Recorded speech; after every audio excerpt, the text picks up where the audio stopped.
হলেও আমাদের এই জীবনটা যেন বয়ে চলা এক নদীর মতো। কারণ নদী স্রোতের মতোই আমাদের জীবনের এই চলার পথটাও কখন যে কোন দিকে বয়ে চলে যায় সেটা আমরা নিজেও জানি না।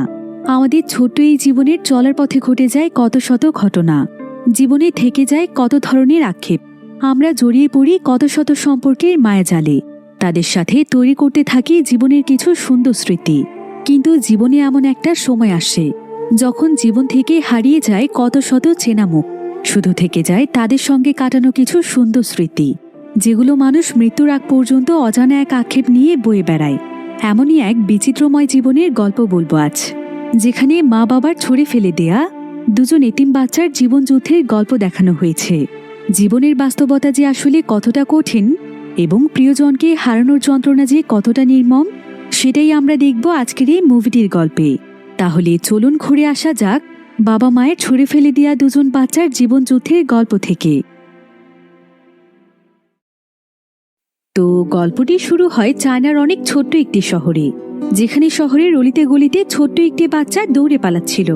এই বাচ্চাটির নাম ছিল জোয়ান।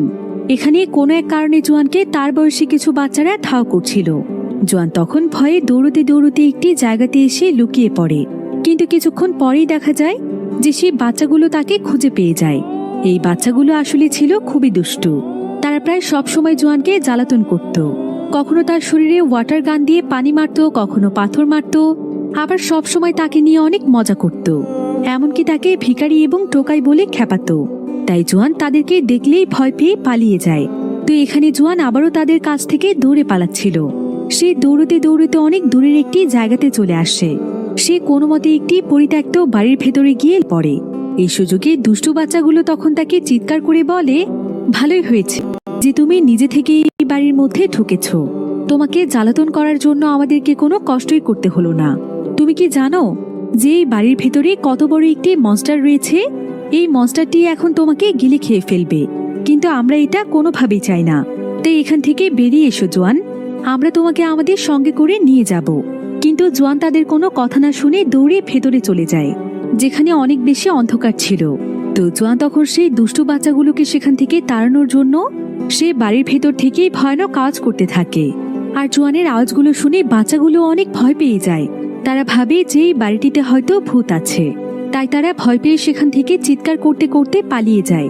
তবে তারা চলে যাওয়ার পর জোয়ানও অনেক ভয় পেতে থাকে, কারণ এখন সেখানে সে ছাড়া আর কেউই ছিল না।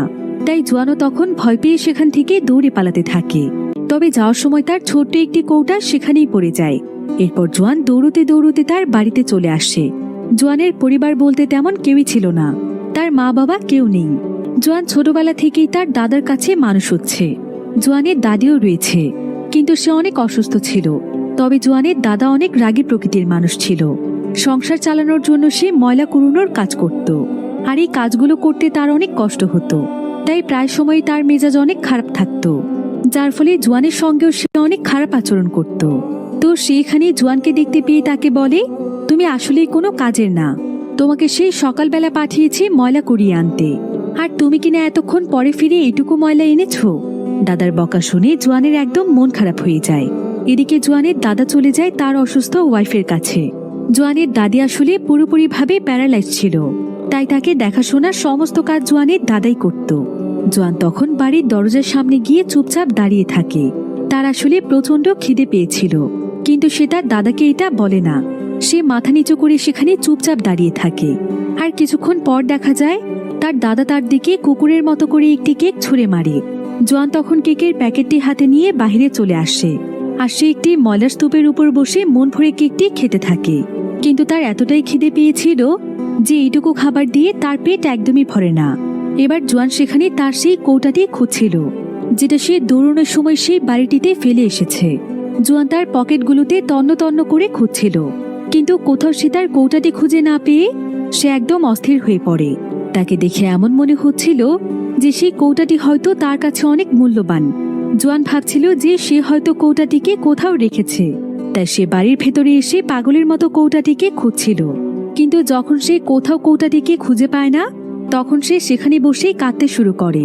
এরপর সেই কৌটাটি খুঁজতে খুঁজতে প্রায় সন্ধে হয়ে যায়। জোয়ান তখন দৌড়ে সেই পরিত্যক্ত বিল্ডিংটিতে চলে আসে, কারণ তার কাছে মনে হচ্ছিল যে তার কৌটাটি হয়তো এখানেই পড়েছে। যদিও বাড়িটিতে প্রবেশ করতে তার অনেক ভয় লাগছিল, কিন্তু সে সাহস করে বাড়িটির ভেতর চলে আসে। তবে সে অনেক ভয় পাওয়ার কারণে আবারও বাহিরে চলে আসে। আর কিছুক্ষণ পরেই দেখা যায় যে সেই বাড়িটির ভেতর থেকে একটি ছেলে বেরিয়ে আসে। এই ছেলেটির নাম হচ্ছে লিয়াং। লিয়াং দ্রুত সেই বাড়ি থেকে বের হয়ে কোনো এক জায়গাতে যাচ্ছিল। জুয়ান তখন লিয়াংয়ের পিছু করতে শুরু করে।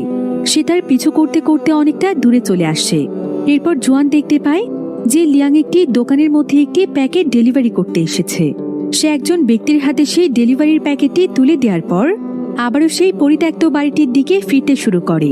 জুয়ান এতে বুঝতে পারে যে লিয়াং হয়তো এই পরিত্যক্ত বাড়িটিতেই থাকে, তাই সে এবার একদম ভালোভাবে তার পেছনে লেগে যায়। সে পেছন থেকে দৌড়ে এসে তাকে বলে, এই ছেলে, ওই পরিত্যক্ত বাড়িটা তোমার, তাই না? তোমার বাড়িতে আজকে আমি আমার অনেক দরকারি একটি কৌটা ফেলে গিয়েছি। আমি জানি কৌটাটি তুমি পেয়েছো। আমার কৌটাটি আমাকে ফিরিয়ে দাও। ওটা আমার জন্য অনেক মূল্যবান একটি জিনিস, কারণ কৌটাটি ছিল আমার মায়ের একটি ক্রিমের কৌটা, যেটা আমার কাছে আমার মায়ের শেষ স্মৃতি। তাই ভালো ভালো আমার কৌটাটিকে ফিরিয়ে দাও বলছি। লিয়াং তখন তাকে বলে, তোমার কি মাথায় সমস্যা আছে? হঠাৎ করে কোথা থেকে উড়ে এসে জুড়ে বসেছ বলো তো? তোমার এসব ফালতু কথা শোনার মতো সময় আমার কাছে একদমই নেই। আমার অনেক কাজ আছে, তাই আমার পিছু করা বন্ধ করো। আর তুমি কোন ক্রিমের কৌটার কথা বলছো এসব আমি কিছুই জানি না। এসব বলে লিয়াং সেখান থেকে চলে যাওয়ার চেষ্টা করছিল, কিন্তু জুয়ান তো তাকে কিছুতেই ছাড়ছিল না। এরপর ঠিক এমন সময় সেখানে একটি পুলিশের গাড়ি চলে আসে। আর লিয়াং যখন সেই গাড়িটি দেখতে পায় তখন সে ভয় পেয়ে সেখান থেকে দৌড়ে পালাতে থাকে। লিয়াং সেই পরিত্যক্ত বাড়ির ভেতরে চলে আসে, কিন্তু এখন অনেক গভীর রাত হওয়ার ফলে জুয়ান আর ভেতরে যাওয়ার সাহস পাচ্ছিল না। তাই সে চুপচাপ সেই বাড়ির দরজার সামনেই দাঁড়িয়ে থাকে। এবার পরের দিন সকালে দেখা যায় যে সেই দুষ্টু ছেলেগুলো জুয়ানকে খুঁজে পেয়ে যায়। আর তারা জুয়ানকে একটি রশির সঙ্গে বেঁধে তাকে অনবরত রাস্তার মধ্যে টানতে থাকে। জুয়ান এতে অনেক কষ্ট পাচ্ছিল আর সে চিৎকার করে সাহায্য চাইছিল। তবে ঠিক এমন সময় সেই রাস্তা দিয়ে লিয়াং যাচ্ছিল। লিয়াং তখন দ্রুত গিয়ে জুয়ানকে সেই বাচ্চাগুলোর হাত থেকে বাঁচায়। বাচ্চাগুলো তখন লিয়াংকে বলে, আমরা তো একসঙ্গে খেলছিলাম, তাছাড়া তুমি তো ওর কেউ হও না। আমরা ওর সাথে যা ইচ্ছে তাই করব। তুমি কেন আমাদের মাঝখানে আসছো? একথা শুনে লিয়াং অনেক রেগে যায়। আর সে এখানে বাচ্চাগুলোকে অনেক ভয় দেখায় এবং বলে যে যদি তার এর পরের বার কোনোভাবে জুয়ানের পেছনে লাগে তাহলে সে তাদের প্রত্যেককেই ধোলাই করবে। এসব বলে ভয় দেখিয়ে সে বাচ্চাগুলোকে তাড়িয়ে দেয়। এরপর সে প্রতিদিনের মতো তার কাজে বেরিয়ে পড়ে। তবে রাস্তার বিভিন্ন জায়গাতে সে বেশ কিছু পুলিশ অফিসারদেরকে দেখতে পায়। এমনকি অনেক অফিসার তো এখানে সিভিল ড্রেস পরেও ঘুরছিল। তারা শহরের বিভিন্ন মানুষের কাছে জানতে চাইছিল যে বেশ কিছুদিন ধরে তারা শহরের মধ্যে কোনো রকমের অসামাজিক কোনো কার্যক্রম দেখছে কিনা। লিয়াং দূর থেকে দাঁড়িয়ে পুলিশের কথাগুলো শুনছিল, কিন্তু ঠিক এমন সময় সেখানে জুয়ান চলে আসে। আর জুয়ান তাকে বলে, তুমি যতক্ষণ পর্যন্ত না আমার ক্রিমের কৌটা আমাকে ফিরিয়ে দিচ্ছ ততক্ষণ পর্যন্ত আমি তোমার পিছু ছাড়ব না। কিন্তু লিয়াং এখানে তার সঙ্গে কোনো কথা না বলে এগিয়ে যেতে থাকে। আসলে গতকাল রাতে সে যেই দোকানটিতে পার্সেল দিতে এসেছিল সে সেই দোকানটির কাছেই আসে, কিন্তু এখানে এসে সে দেখতে পায় যে এখানে পুলিশ এসেছে। আর যে ব্যক্তিকে লিয়াং পার্সেল দিয়েছিল সেই ব্যক্তিকে পুলিশ অ্যারেস্ট করে নিয়ে যাচ্ছে। লিয়াং প্রায় অনেক সময় যাবৎ সেখানে দাঁড়িয়ে কিছু একটা চিন্তা করছিল। আর কিছুক্ষণ পর সে জুয়ানকে তার সেই ক্রিমের কৌটাটি দেখায়। জুয়ান তখন সেই কৌটাটির জন্য তার পিছু পিছু আসলে সে তখন জুয়ানকে বলে, আমি তোমাকে তোমার ক্রিমের কৌটাটি ফিরিয়ে দেব, তবে তার বিনিময়ে আমাকে একটি কাজ করে দিতে হবে। সেটা কি তুমি করতে পারবে? জুয়ান বলে যে কৌটাটি পাওয়ার জন্য সে সবকিছু করবে। লিয়াং তখন জুয়ানকে একটি পার্সেল দেয় আর বলে যে পার্সেলটিকে তুমি তোমার ব্যাগের মধ্যে রাখবে, আর আমি তোমাকে এখন যে রেস্টুরেন্টের অ্যাড্রেস দেব তোমাকে পার্সেলটি সেখানেই পৌঁছে দিতে হবে। আর পার্সেলটি সেখানে পৌঁছে দেওয়ার পর তোমাকে সেখান থেকে টাকা দেওয়া হবে। এরপর সেই টাকাগুলো যখন আমাকে এনে দেবে তখনই তুমি তোমার ক্রিমের কৌটা ফেরত পাবে। জুয়ান সঙ্গে সঙ্গে কাজটি করতে রাজি হয়ে যায়। আসলে এই পার্সেলগুলোর ভেতরে ড্রাগস ছিল।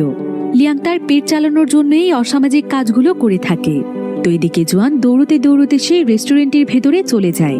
আর সে ছোট বাচ্চা হওয়ার কারণে তাকে কেউ সন্দেহ করে না। জুয়ান তখন রেস্টুরেন্টে খুব সহজেই পার্সেলটি পৌঁছে দিয়ে সে টাকা নিয়ে সোজা লিয়াং এর কাছে চলে আসে। লিয়াং মেসেজ পায় যে কাজটি সে ঠিকমতো করেছে। লিয়াং তখন তার ওয়াদা অনুযায়ী তাকে ক্রিমের কৌটাটি ফিরিয়ে দেয়।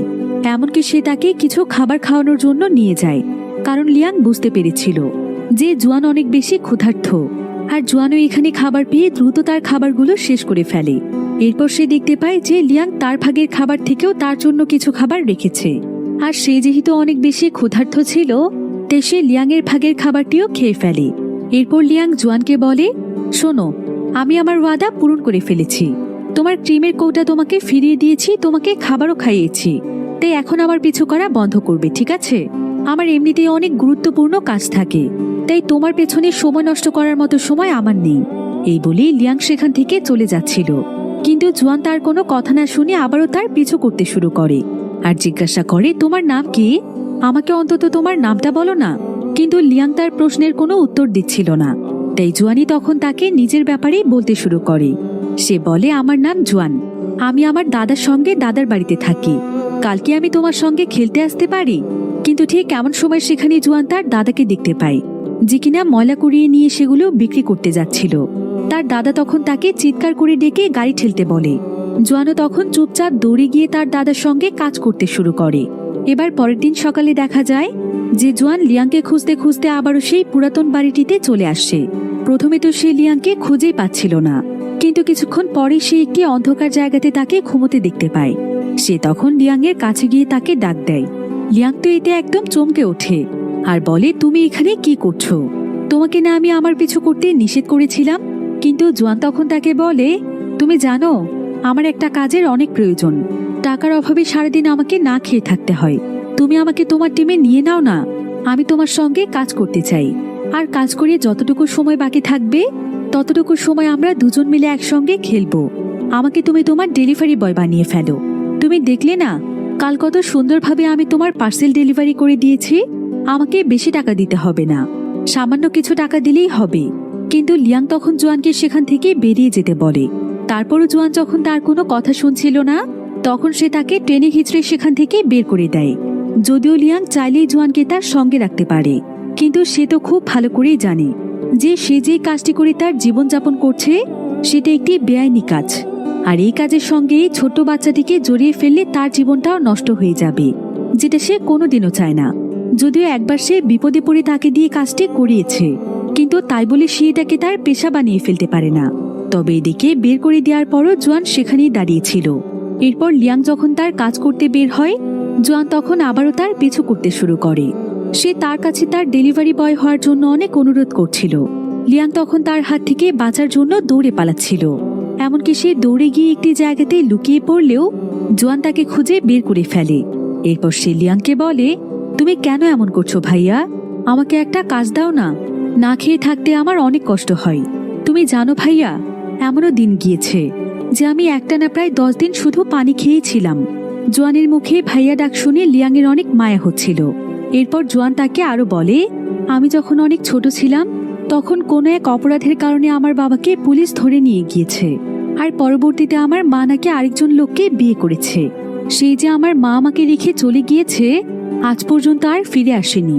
আমি এখন আমার দাদা দাদির সঙ্গেই থাকি, কিন্তু আমার দাদা আমাকে একদমই ভালোবাসে না। সে প্রতিনিয়ত আমার উপর অত্যাচার করে, এমনকি আমাকে খেতে পর্যন্ত দেয় না। তাই আমি যদি তোমার সঙ্গে কাজ করতে পারি তাহলে আমি অন্তত একবেলা পেট ভরে খেতে পারবো। আমি তোমাকে কথা দিচ্ছি, তুমি যা বলবে আমি তাই শুনবো। আমাকে শুধুমাত্র তোমার টিমে নিয়ে নাও। যদিও লিয়াং বারবার তাকে মানা করে দিচ্ছিল, কিন্তু তার জেদের কাছে তাকে হার মানতে হয়। তবে লিয়াংয়ের আবার চুরি জিনিসটা একদমই পছন্দ ছিল না, কিন্তু জুয়ানের টুকিটাকি চুরির অভ্যেস ছিল। তাই লিয়াং এখানে জুয়ানকে বলে যে যদি সে সত্যিই তার টিমে কাজ করতে চায় তাহলে তাকে পুরোপুরিভাবে চুরি ছাড়তে হবে। জুয়ানও তখন তার কথায় রাজি হয়ে যায়। আর এরপর থেকে জুয়ান লিয়াংয়ের জন্য কাজ করতে শুরু করে। সে প্রতিদিনই কোনো না কোনো জায়গাতে পার্সেল ডেলিভারি করে আসে। এতে করে সে দিনে অন্তত একবেলা পেট ভরে খাবার খেতে পারে। এমনকি লিয়াং তাকে প্রতিদিন বেশ কিছু টাকাও দেয়। তবে জুয়ান সেগুলো খরচ না করে জমাতে শুরু করে। কিন্তু হঠাৎ করে একদিন জুয়ানকে রাস্তায় সেই দুষ্ট ছেলেগুলো খুঁজে পেয়ে যায়, আর তারা জুয়ানের কাছ থেকে জোর করে তার সমস্ত টাকাগুলো নিয়ে যায়। জুয়ান তখন কাঁদতে কাঁদতে মন খারাপ করে লিয়াংয়ের কাছে চলে আসে। লিয়াংয়ের এতে ভীষণ রাগ হয়, তাই সে পরের দিন সকালবেলায় সেই বাচ্চাগুলোর কাছে চলে যায়।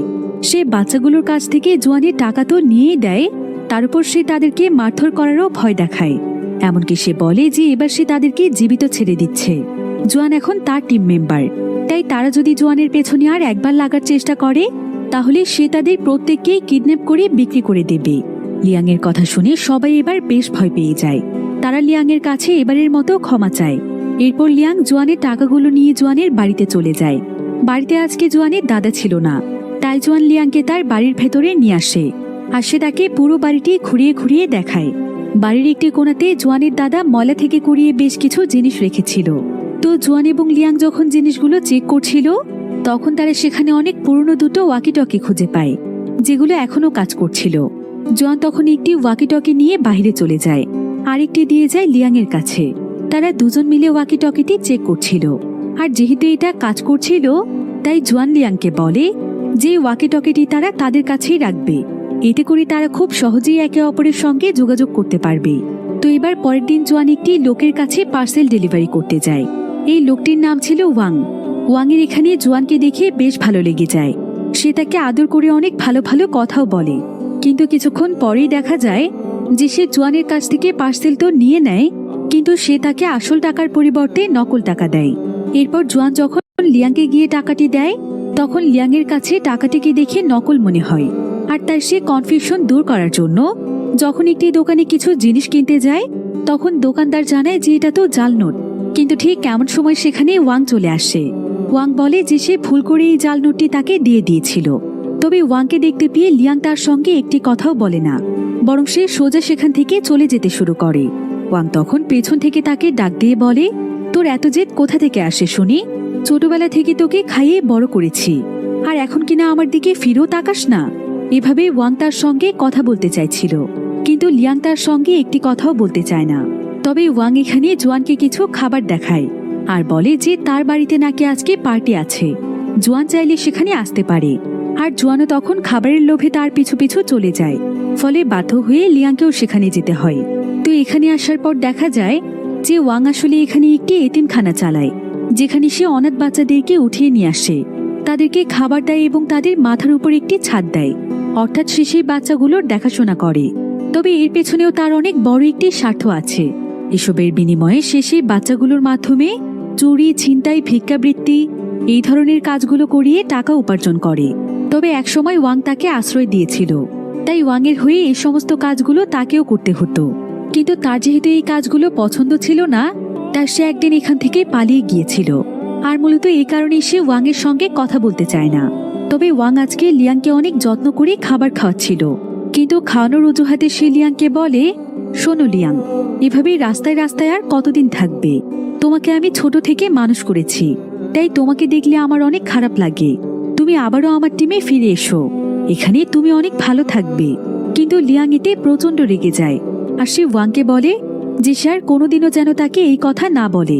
এই বলে লিয়াং জোয়ানকেও তার সঙ্গে আসতে বলে, কিন্তু জোয়ান এখানে মজা করে খাবার খাচ্ছিল, তাই সে খেতে খেতেই বলে, একটু দাঁড়াও না, খাবারগুলো শেষ করে নি। কিন্তু লিয়াং এতে প্রচন্ড রেগে যায়, আর সে জোয়ানকে সেখানে রেখেই চলে যাচ্ছিল।